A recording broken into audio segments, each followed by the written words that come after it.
I coined a phrase for Tariq because it seems like he never had a car and he was always on the run. So me and one of my partners came up with the term for Tariq. He should go in contract business with Reebok and name the shoe Reek Box. And having said that, I have the fan who has one question for you. The fan that helped me come up with that name, the Reek Box, for all the running Tariq doing. Mr. Shane, I give you living legend Larry. Hey. How you doing, Shane? I'm great. Oh man, it is good to see your smiling face. I personally think that Cooper Saxe is one of the best characters on there. He has been one of my favorite characters for a long time. So I'm happy to speak with you. Happy to speak with you too. Thank you, man. So it's funny because probably one of the reasons why your character is so special to me is my mother actually is a former prosecutor, and I have seen some of the struggles that you've gone through on this show. As your character's gone through trying to get the bad guys and trying to do it within the law, and she finally got frustrated as well and left and went into private practice as a defense attorney. So I get that journey that your character's been on. But I'm curious, I would like to know if you could take your character, because it seems like the whole Power universe has exploded. You have the original Power and Ghost 2 and Raising Kanan and Tommy's new show. Where would you like to go with your character if you can take him anywhere in the Power universe? Well, two things. One would be, I think it would be really fun to do like a fucked up spinoff with Method Man, where we're just kind of playing both sides of the law, and I think it's hysterical, and every time Method Man meets with anybody, or Davis McLean meets with anybody, he's like, okay, well, give me my money by tomorrow. And it's always like $1 million or $500,000. It's never. I'm like, these numbers are insane. Like, what kind of money is this guy pulling in? And sometimes he'll go like, I need $1 million by Thursday, or I'm not going to help you. And he'll get the $1 million. And then like by Friday, he's wrapped the case up. I'm going like, what is he getting? Like $250,000 an hour? It's crazy. It's crazy. And then I like, anyway, but when it comes to, so that, I think that would be a lot of fun. Plus I love working with Method Man. He's such a great actor and such a great, we're great friends, but he's just such great energy that he brings to the set. He just elevates everything, and he's positive, and he's just a great guy. And so that'd be a lot of fun to work with him. But the other thing would be that I think would be kind of poetic is I'm imagining season 4, something like that, find a reason to go over to Force and because like we rediscover that he's alive or something. And so I would maybe go over to Force and then tangle with Tommy a little bit, and then he gets rid of me. No, that's how you want to go out. He can't get rid of you. Can't get rid of you now. Well, I could just listen. If I have to go, I would. If somebody said, "Hey, who do you want?" You're gonna die. So choose your death. Choose your death. I just feel like it would be poetic. First of all, he wanted to before, right? And so it would be. There's opportunity for some great dialogue. Like I've had this one with your name on it for a while, or what, something. Been waiting for this, So I just think that would be poetic. If one of these kids takes me out, it's just no, what? No. I'm a ninja. You know what I would love to see if you went over to Force? I would love to see it where it's set up like Tommy's going to take you out. And for some reason, somehow you end up saving Tommy and now he can't do it. Just somehow you end up saving him in the course of doing your work and now he can't do it. Now he's conflicted. Right. That'd be cool. Did you guys watch the pilot or the premiere of Force? Of course. We did, Of course. Man, Are you getting Soprano or maybe what Succession type vibes from the way that story started out, Shane?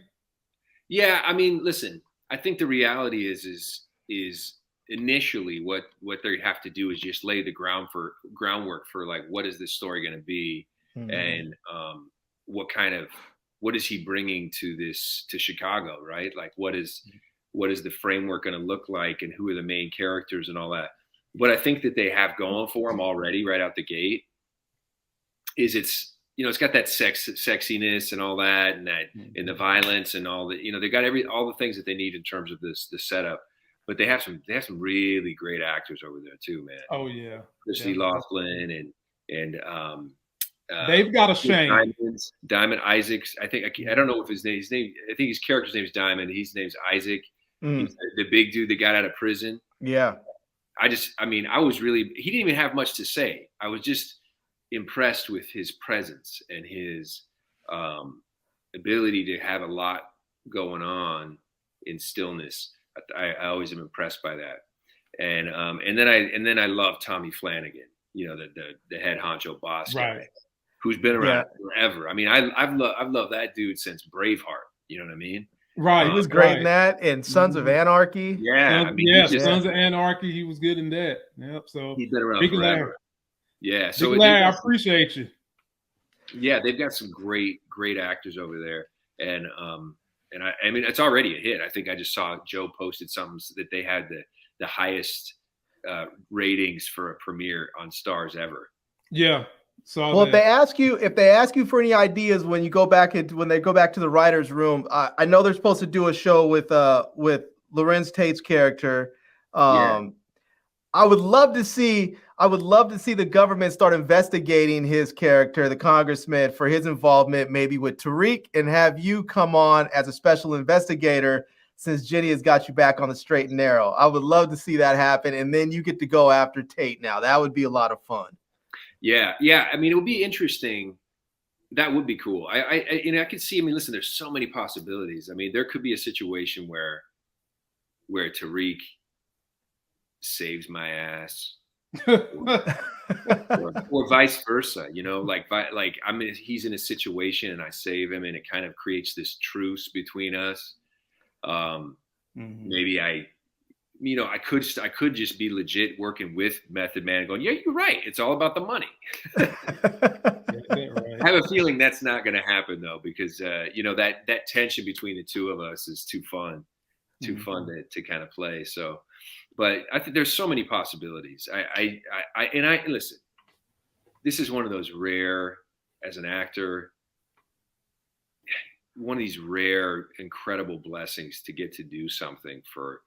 I'm right now. I'm here in New York. We're shooting season 3 already, and it's like 9 years so far. I mean, I started shooting this in 2013. We started shooting, and it's like my kids have grown up. I had at the time when we started. It's crazy. When we started, I had a 2-year-old and a 5-year-old, and now I've got a 14 and a 12-year-old. They don't even know anything else. They're just like, yeah. Dad just keeps getting on a plane and going to New York. That's that's cool, man. Larry, I appreciate you, man. I got one more guest that wants to get a question. We'll see All right, soon, thanks, Shane. Nice to see you, man. All right. I know you have got to be the hit anytime they need to have Parents' Day at school, because you're a pop culture icon. Pop culture icon. With some people, it depends. Yeah, it's funny. There are quite a few fans of the show that are, parents or administrators or whatever, teachers, etc. that at the school. They go to a Jewish day school. So my wife and kids are Jewish. So it's not necessarily like the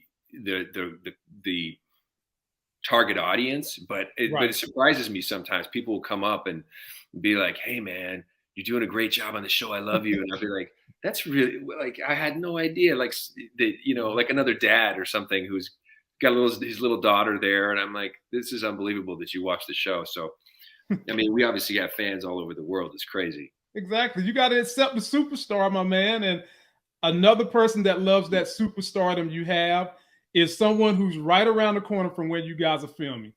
Young ladies and gentlemen, Muchella is in the building to say hello to the game.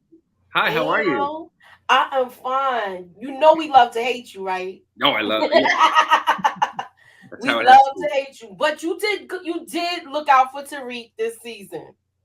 You did look out for him. That's what I keep telling everybody. Nobody. You did look out for him. I like the fact that you and him may have a truce. That's a good idea. Where maybe one of the Tejadas might come after him and he give him a heads up or something. That, I could see something like that happen. Yeah, you're right. It could be a situation where Tariq realizes that he's, he needs to play the cards that he's being dealt, because he's playing with fire. He's playing with fire. He's got and Kane, is fire, right? Yes. And the whole Tejada family is like, you never know. You saw what happened. You saw what happened in the finale. Like, that's a dangerous family. Now I'll look. And Effie, and now all of them. He got so many bad people around him. And Brayden you coming after him too, but no, you looked out for him. Now my question is, before I ask this, I said this was one of my predictions. Like, you're officially starting your 9th life now. I said this the other night. So, do you feel like you're at the, how can I say, the arc of your character right now? Well, I'll be honest. I know that I get so many comments and so much, DMs and stuff from people going like, "Hey man, I hate you. You need to die. You need to catch a bullet." Or I like you, man. You're a good actor, but you got to go. And a lot of that. But I'll tell you what, as a fan of the show, like, if I try to remove myself from it, can I see it like Cooper Saxe, catching his demise in the next season? I mean, sure, that could happen to anybody. But I also do really feel like, and I mean this, like, as a fan of the show, I feel like if you take Cooper Saxe off the chessboard, the game gets a little less interesting. Mm-hmm. Thank you. So I think that, is it possible? Sure. But I think that it's not like the show wouldn't continue to be a success. Of course it would, but it would be missing something. Yeah, we need to love to hate you. Yeah. Yeah. I mean, and people go, "Oh, well, you could just replace him with some other character that kind of fills that position." I say, yeah, but you have 9 years of backstory and relationships and turmoil and heat, and you can't just like cast somebody else and have that exist. Exactly. Absolutely. I mean? So it's hard to, and in reality, Tariq and Cooper Saxe are really the only 2 people that are on the show that have been there since day one. Exactly. I said that too. You know what else I wanted to ask? Did you make up the line St. Patricky? I wish I did. That was great. There have been some really, really great Cooper Saxe lines. I hope you don't do anything St. Patricky. I hope you don't do anything St. Patricky. But no, that was not my line. Okay. I love saying it. I mean, it flowed so well, so I thought it was you. Yeah, like I was saying earlier to Lamont, it's one of those things that when we first started the show, episode 1 of Power, I had one line. I was just a dude in the conference room that was like, I think I said, "Congrats on the promotion, Angela," or something like that. I think that was the only thing I said. But I said it with such kind of animosity, and like, it didn't really, I was miserable having to congratulate her. You could already see that there was like this relationship, and they just have continued to really build on that energy. And so over the years, that bringing some comedy to the show, I think, is important. It's funny, when I got into acting, I thought that I was going to be a comedian, not like a stand-up comedian, but just doing comedies and stuff. And so it brings me a lot of joy to bring a little bit of levity or comedy, even if it's just like, you know, people hating on like, oh my God, what are you doing? But it has lightness to it. You know, he can be ridiculous. Cooper Saxe can be ridiculous and say stupid things. And, you know, they're always toying with him being so many different things, like a punk or being like racist all the time. And he's kind of like, what are you talking about? You know, he's so fun to play. And they write now, you know, after they get to know the character, the writers go, oh, this is how Cooper Saxe would say this. And so they're the geniuses. And I go, oh yeah, this is great. This is a great line. This is the two St. Patrick-y line is just, you know, something that Cooper Saxe would say. Well, you went from one line to saying congratulations to we seeing your abs and you rolling around in the bed with the girl. You know, I had to show up. It's like they asked me, you know, they said, hey, are you cool with doing some intimate scenes or whatever? And I was like, well, when?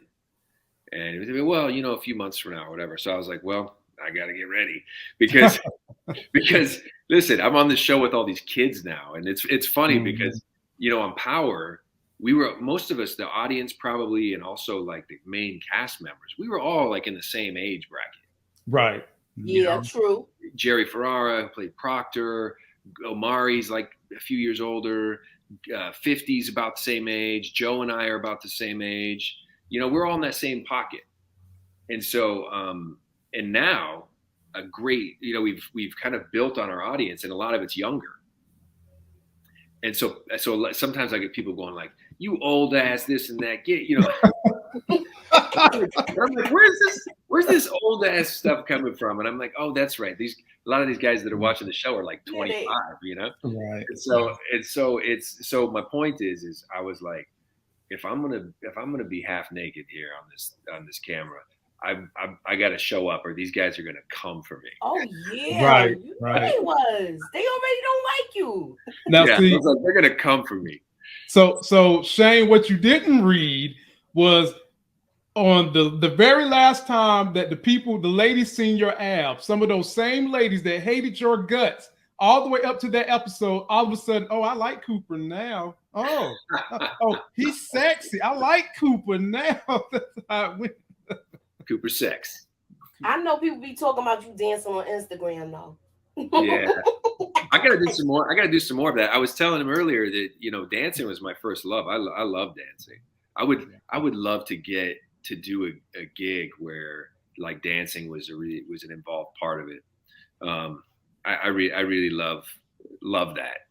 But that's my first love from the time I was little tiny. Gotcha. All right, Moochie, ladies and gentlemen. Thank you so much. Nice to meet you. Fan of Shane. Thank you. Bye-bye. She's about to go online with her crew on Mrs. K's channel. So please go follow her over there to do Hidden Gems and subscribe to her channel as well, ladies and gentlemen. And it's Hidden Gems Throwback Night, y'all. We talking about The Wire. The Wire. Another classic show. Exactly. Check them out, ladies and gentlemen. And while you're down there, be sure to go and follow Shane on all his social media. He's got Twitter, he's got IG. And now it's time for me to get ready to get this gentleman on the off ramp so he can get back to doing what he does. So besides Power, what other aspirations would you like to see yourself portraying in Hollywood or other studios? So for example, would you like to see yourself doing something that is dance related? Would you like to see yourself in the MCU? You like baseball. Would you like to see yourself portraying a biography of a baseball player? What are some of the other aspirations you have in the future? Well, what I really want to do is more than a specific project. The most exciting thing to me is being creative with like-minded people that I love. So what I want to do is produce some things, write some things, get some things going with my friends, with people that I trust and I know. I mean, I have such a I've been doing this for like almost 30 years now professionally. Right. So I've got like a pretty big network of incredible people. And so what I want to do is utilize that network to really make content outside the studio system, because I feel like, you know, you get in the studio system and you're just always answering to somebody, and they're always looking at like a bottom line. And I think that, you know, and the other thing is you look at a lot of the movies that are coming out now, they're either huge, giant, you know, MCU type movies, or, you know, or else they end up on Netflix. It's kind of like that weird dichotomy. So I want to just make great content, and there's so many avenues for content now. But the main thing for me after doing this for so many years is I want to enjoy the experience. I want to do it with great people that I'm already friends with, or people that I know that I would enjoy working with. And that's more exciting to me than anything. Some of your fans are coming back saying, phenomenal acting, Shane. Thank you for keeping us invested in your character, whether we like your character or not. Like I said, him being hated is just a sign of his incredible talent. And would you ever consider Dancing with the Stars? Oh, yeah, I would love that. I would be terrified, but you know, I don't. Dancing with the Stars is kind of an anomaly to me. I don't quite understand how they pick and choose people. I feel like some of the people they pick, I'm like, what? How did that happen? And then sometimes people surprise you and they're incredible. You know, right. Emmett Smith surprised me. Oh my God, he was incredible. Right. He won, right? He did. Yeah. I was like, whoa. I knew he had sweet feet on the football field, but I didn't know he could dance. So yeah. So, well, ladies and gentlemen, it has been an honor and a pleasure. Shane Johnson, the man that has brought you guys the character you know now as Cooper Saxe. So please go check him out on all the social media links. In about 15 or 20 minutes, you can check it out on the podcast as well.